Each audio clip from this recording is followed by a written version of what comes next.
మహాదేవుడిని మన రక్షకుడైనటువంటి ఆ మహాదేవుడు మనతో చెప్తున్న మాట, నిన్ను విడవను ఎడబాయను, మిమ్మల్ని అనాథలుగా విడిచిపెట్టను. అప్పుడప్పుడు ఈ మాట నా గుండెల్లో బాగా గుచ్చుకున్నట్టు అనిపిస్తుంది. అనాథలుగా విడిచిపెట్టను. మనం అనుకుంటాం, నాకు ఎవరు లేరే, నన్ను ఎవరు ఆదరించట్లేదు, నన్ను ఎవరు కూడా ప్రేమించట్లేదు, నన్ను పలకరించే వాళ్ళు లేరు, అయ్యో నా స్థితి ఏంటి అని నువ్వు అనుకుంటున్నావు. సొమ్ము అంతా సంపాదించి రిటైర్ అయిపోయి తీసుకొచ్చిన సొమ్ముతో డబ్బంతా తీసుకున్నారు, పిల్లలంతా మనవలు మనరాళ్ళు, ఆ కొడుకు కోడలు ఆ కూతురు అందరూ తీసుకున్నారు. చివరికి నా యొక్క ఫంక్షన్ డబ్బులతో ఇలా బ్రతుకుతున్నాను, నన్ను ఎవరు ఆదరించట్లేదని ఆలోచన పడుతున్నామేమో.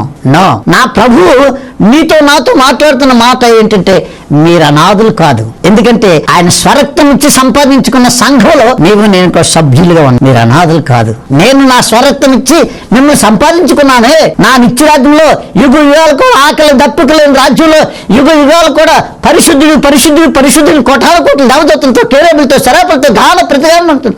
ఆ మహాదేవుని దగ్గర దీవించబడ్డానికి యుగ యుగాలు కూడా ఆనందంగా ఉండడానికి మళ్ళీ పిలుచుకున్నాడండి. అందుకే అనాథులు కాదు మీరు అంటున్నారు.